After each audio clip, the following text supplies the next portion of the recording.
Bien amigos, aquí en Cara y Sello en vivo y en directo ahora tenemos con nosotros al ex superintendente de la SUNAFIL, que es la institución que supervisa, ¿no es cierto?, y fiscaliza a las empresas, el doctor Jorge Luis Cáceres. ¿Por qué lo hemos invitado? Uno de los 67 decretos de urgencia emitidos por este gobierno ha convertido los accidentes de trabajo después del incidente fatal de los dos jóvenes que murieron en McDonald's en diciembre en un tema penalizado. Es decir, ahora es posible que los dueños de las empresas, muchos de los que nos están viendo, puedan ir en la cárcel con este decreto de urgencia si es que hay un accidente en su centro de labores. De eso vamos a hablar con él. Buenas noches y bienvenido, Jorge Luis. La primera pregunta, antes de entrar a lo que acabo de comentar, es que esta semana ha salido el decreto supremo, digamos que precisa las facultades de SUNAFIL, justamente, organismo que tú dirigiste, para regular las nuevas infracciones de seguridad y salud en el trabajo. ¿Cuáles, digamos, son los aspectos más importantes de este decreto supremo? Este decreto supremo tiene que ser visto a la luz de todo el paquete normativo que se ha expedido desde mediados de diciembre del año pasado hasta hace 3 o 4 días. Acá la cosa central es la siguiente. Todo esto se ha dado a partir del accidente de McDonald's. Entonces, preguntarnos que esto tiene una mirada programada no es tanto así, es una reacción a una situación existente. La estrella de este decreto, de este grupo normativo, es la modificación del Código Penal. ¿Qué significa en pocas palabras? Antes de un mes, para que se configure el delito contra la seguridad y salud en el trabajo, debería haber previamente una inspección de SUNAFIL. Esto es, nunca se iba a configurar el delito, porque SUNAFIL no era básicamente un brujo para poder saber que efectivamente iba a haber un accidente donde ellos iban a fiscalizar. Perdón, Jorge Luis, tenemos una lámina para que el público la pueda ir viendo y además siga justamente una lámina que hemos preparado en base a información que nos has hecho llegar y por favor prosigue. Sí. O sea, antes de diciembre era necesaria la inspección previa de SUNAFIL, pero con el decreto de urgencia ya no es necesaria esa inspección y por lo tanto simplemente se procede de inmediato. Es correcto. Ese es el primer gran enfoque a partir de la modificación del Código Penal. ¿Cuál es el segundo tema? Es la modificación básicamente de la Ley y Reglamento de Seguridad y Salud en el Trabajo. En un tema que nos parece realmente crucial. Ahora se va a personalizar efectivamente el riesgo. ¿Qué quiero decirte con esto? Antes los riesgos estaban basados en puestos de trabajo. Con la nueva modificación va a ser por persona. Entonces, tú puedes tenés un grupo de personas, hasta puedes salirte del rango y vas a tener que verificar efectivamente qué tipo de antecedentes tenía esta persona para que no ocurra el riesgo con respecto a él. En pocas palabras, ¿qué significa esto? La subjetivización del riesgo. O sea, cada persona tiene su propio riesgo. La pregunta de fondo es, ¿las empresas están preparadas para eso? Eso nos queda un poco para la reflexión. Y el último tema, ampliar las facultades sancionatorias de SUNAFIL. Principalmente a 2 niveles. En este momento SUNAFIL te puede suspender una actividad o suspender la actividad económica por lo que llaman grupo de actividad o grupo económico. ¿Qué significa esto? Bueno, varios indicios. Eventualmente, si vemos de la lectura del accidente de McDonald's, lo que nos va a entender es que eso significa que cuando yo tengo varios tipos de empresas, varios RUCs, pero que tienen la misma franquicia, si uno tiene un problema A, te va a repetir todo ese mismo problema A y voy a tener facultades para poder fiscalizarlo y sancionarlo. A la franquicia. Exactamente. Claro, es lo que estás interpretando porque la ley permite esa interpretación. Es correcto. Además hay un problema creo que de fondo.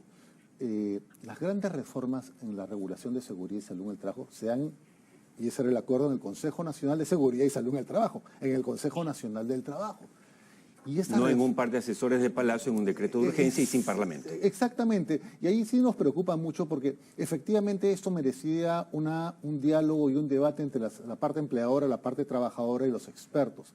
Que entiendo yo por la emergencia del caso McDonald's, que ahora va a ser el caso emblemático de la reforma de seguridad y salud en el trabajo, no ha sucedido.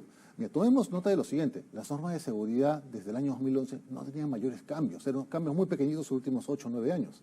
Mira, en menos de 30 días han habido 4 grupos normativos que, si me preguntas cuál es la buena noticia, que los empleadores ahora se preocupan. Las buenas noticias es que ahora los empleadores van a tomar acción.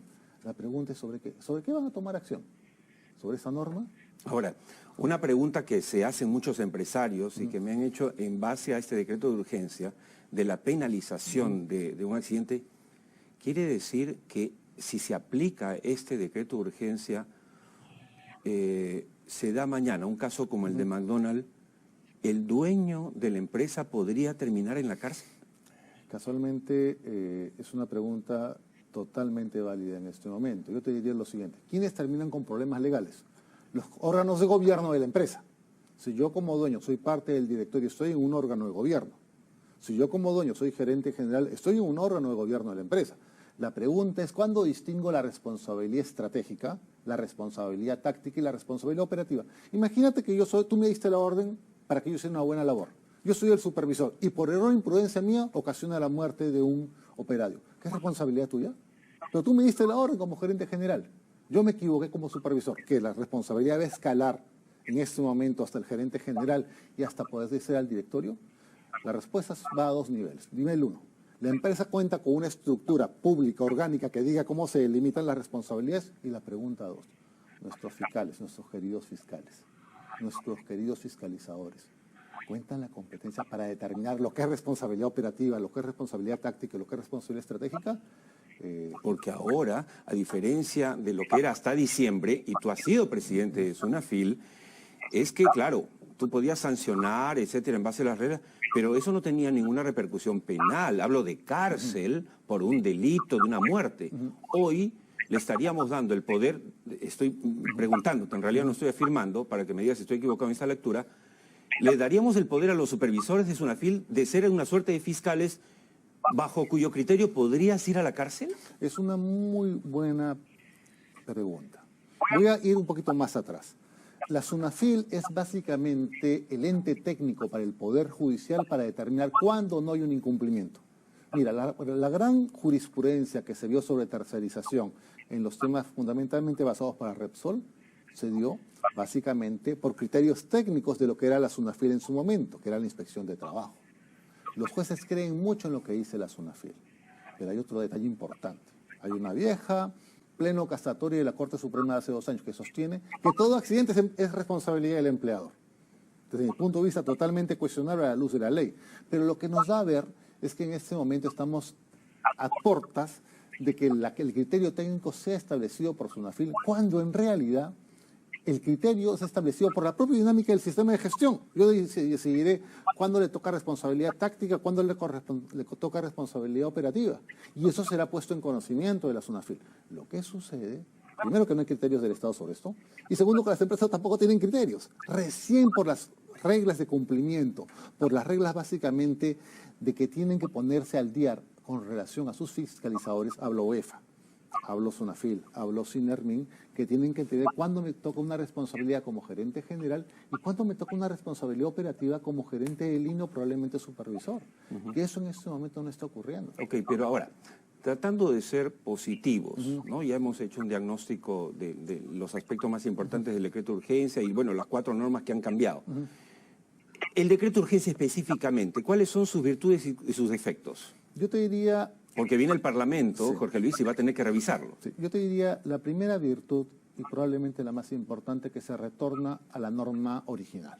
La norma original del Código Penal, cuando se da la Ley de Seguridad y Salud en el Trabajo, tenía este texto. Entonces tú te preguntarás, oye, ¿por qué cambiaron el texto? Porque hubo mucha presión de los gremios empresariales para crear la regla anterior. Yo te diría que eso es lo bueno.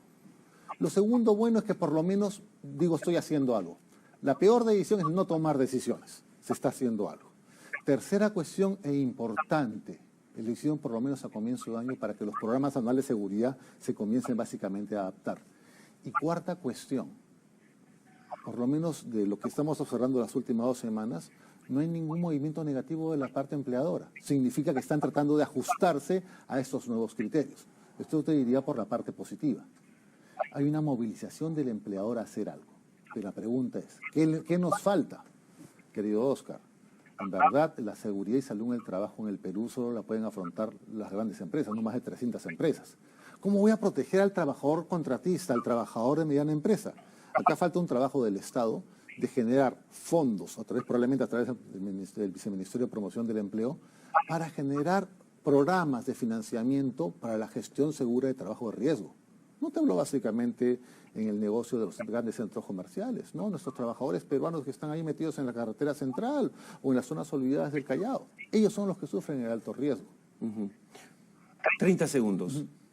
¿Qué consejo le darías a las empresas medianas y grandes frente a la aplicación del decreto de urgencia? Yo creo que Dos cosas fundamentales. Primera cuestión, estructurar tu cadena de decisiones. Estuve con una empresa hace como 3 días y me decían, Jorge, esto es terrible. ¿Sabes por qué? Porque ahora ha pasado a ocurrir una lluvia de correos electrónicos. Todos comienzan a pedir cosas. Entonces el supervisor dice, no tengo dinero. Otro sube, hasta el directorio. Eso hay que evitarlo. O sea, esto no es básicamente ampay me salvo. No es la política de ampay me salvo. Es cada uno tiene su estructura de decisiones. Y la labor principal de la empresa, estructurar la toma de decisiones. 1. 2. Fundamentalmente establecer las reglas de juego en relación a mi comportamiento con la SUNAFIL. Y también con Osinarmin. Y 3, más importante, sentarte a conversar con el fiscalizador para establecer los criterios. Mira, es distinto el negocio de cementos al negocio de retail o al negocio de restaurantes. Cada uno tiene sus propios riesgos. Y el peor enemigo en este país es la ignorancia. O sea, hay que aprender. ¿Y de quién se aprende? De las empresas. De acuerdo. Muchas gracias. Muchas gracias. Clarísimo, el ex superintendente de SUNAFIL, Jorge Luis Cáceres. Quédate conmigo, por favor. Nos vamos a la última pausa del programa.